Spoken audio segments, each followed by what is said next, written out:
So, of course, having conversations about what would be considered a cult or known by a few amount of individuals is always an interesting thing to get into with people and, of course, create video content on. But one specific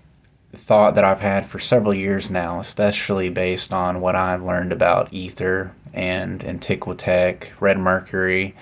Tartaria, and a lot of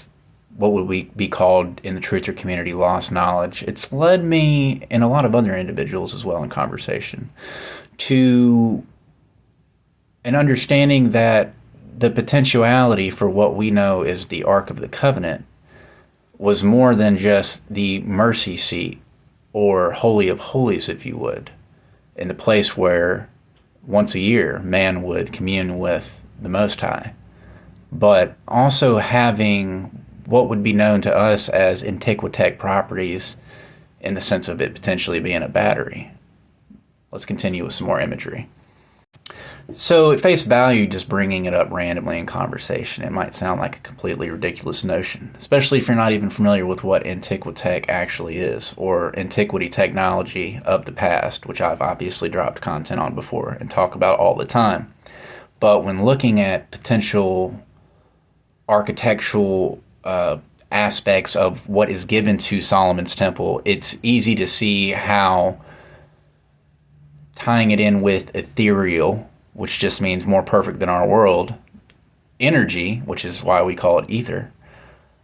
it's easy to see that these spires would be all connected to this entire building structure, bringing in the life energy of literally the world around us in to the building itself, being used as a piece of electrical equipment, and going in tandem with the Ark of the Covenant itself